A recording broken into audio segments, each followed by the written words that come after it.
Para mahasiswa yang saya cintai dan saya banggakan, Assalamualaikum warahmatullahi wabarakatuh. Selamat berjumpa lagi pada acara klinik skripsi mahasiswa.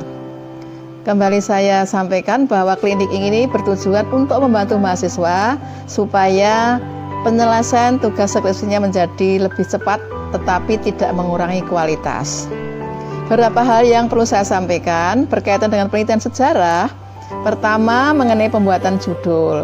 Jadi Anda tidak risau dengan judul dulu, tapi yang penting punya tema. Nah, temanya yang paling menarik bagi Anda. Setelah punya tema, Anda harus mencari bahan, referensi. Jadi harus didukung oleh referensi supaya tidak berhenti di tengah jalan. Nah, dari referensi-referensi itu bisa dilihat kira-kira sumbernya apa tidak, dengan cara melihat referensi yang digunakan oleh buku yang Anda baca. Nah, setelah itu, setelah menentukan tema, nanti judul itu bisa disesuaikan dengan sumber yang tersedia. Nah, setelah menentukan judul bisa ketemu, kemudian latar belakang. Dalam buat latar belakang, itu sering, dalam penelitian sejarah sering disampaikan latar belakang terjadinya peristiwa. Bukan itu.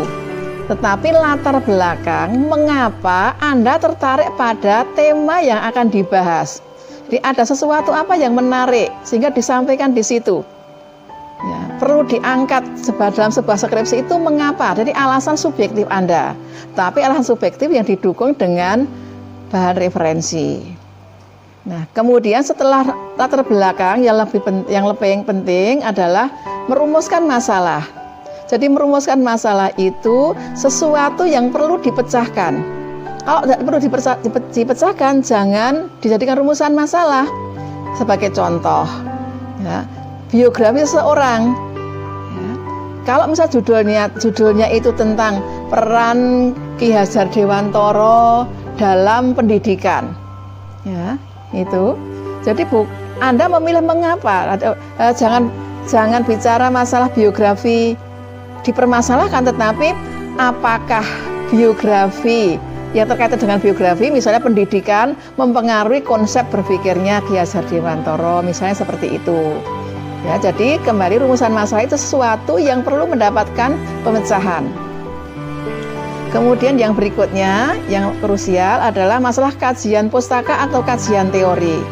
Jadi di situ jangan hanya menjajarkan teori, menjajarkan uraian dari sebuah buku, tetapi pilihlah yang terkait dengan analisis. Ya, nah caranya bagaimana? Melihat variabel penelitian.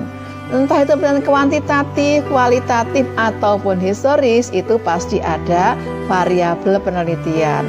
Misalnya peran Ki Hajar Dewantoro, itu tidak ada teori tentang Ki Hajar Dewantoro, tapi yang ada adalah teori tentang tokoh. Misalnya seperti itu. Jadi jangan sampai keliru membuat variabel penelitian yang itu nanti menjadi kata kunci di dalam membuat abstrak. Nah, setelah kajian teori, jadi dicari sesuai dengan variabel. Ya, kemudian Anda di bagian metode penelitian. Ya, mungkin sudah disampaikan oleh Pak Musa tentang metode penelitian. Di bab metode penelitian itu yang operasional, kalau saya mengistilahkan yang aplikatif. Jadi jangan menjazarkan banyak definisi, isinya mungkin 10 halaman, tetapi aplikasinya justru tidak ada. Yang lebih penting itu, jadi misalnya metode historis itu apa bisa Anda sampaikan. Tetapi alasan mengapa Anda menggunakan metode historis.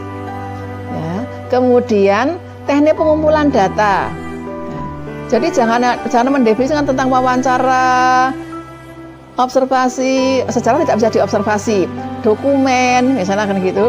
Jadi jangan bicara definisi yang banyak, tapi Anda menentukan. Kira-kira kalau wawancara itu dari narasumber. Nah, narasumber yang seperti apa yang menjadi kriteria yang akan Anda pilih. Misalnya narasumber yang mengalami langsung, atau terlibat langsung, atau orang yang mengetahui betul-betul peristiwanya. Ini, kemudian dokumen apa yang Anda bisa digunakan.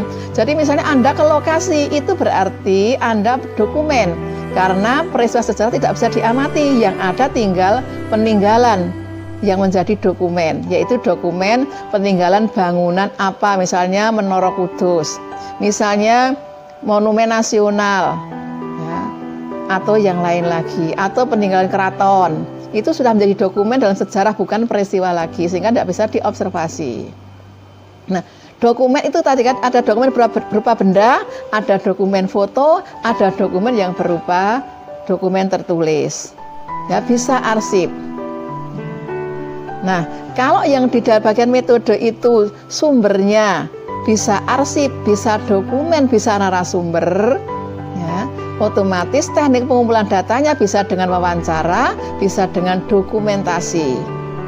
Nah, di bab 4 itu harus Anda tunjukkan bahwa Anda memang menggunakan sumber-sumber dari situ. Jangan hanya satu buku atau rentetan buku diringkas, tetapi harus menunjukkan bahwa di situ memang ada sumber dari arsip, sumber dari dokumen, sumber dari narasumber, sumber dari referensi, sehingga tidak kerdil, tidak kering dalam menguraikan pada bab 4. Kemudian validitas data, karena di situ memang ada poin di bab 3 tentang validitas data. Nah, validitas data itu terserah mulai dari kritik. Nah, di situ Anda kritik itu jangan diuraikan kritik ekstern intern, itu memang iya, tetapi action atau aksi apa dalam melakukan kritik. Jadi jangan diuraikan kritik itu apa. Kalau memurkan ya silakan boleh satu alinea. Tetapi yang lebih penting adalah apa yang Anda lakukan dalam kritik intern, dalam kritik ekstern. Nah, di situ tidak usah terlalu mereka-reka, tapi yang betul-betul Anda lakukan. Jadi kalau misalnya Anda tidak punya arsip, memang tidak ada arsip, sehingga kritiknya membandingkan dari buku yang satu dengan dokumen, atau buku yang satu dengan buku yang lain. Ya, jadi jangan terlalu direkayasa kalau memang tidak dilakukan. Yang Anda sampaikan yang Anda lakukan. Itu dalam kritik. Ya, dalam metode seperti itu, sehingga hasilnya di situ juga sesuai, sumbernya tidak hanya satu dari narasumber. Baik itu penelitian kualitatif maupun penelitian sejarah. Ya, itu di hasil penelitian. Kalau penelitian sejarah, diskusi itu ada di dalam hasil penelitian. Nah, untuk penelitian kualitatif itu diskusi ada di pembahasan, sehingga nanti ada pokok temuan.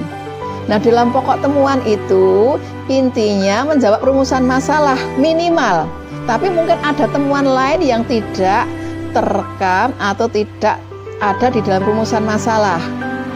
Nah, di pembahasan yang dibahas itu temuannya, bukan menampilkan data lagi.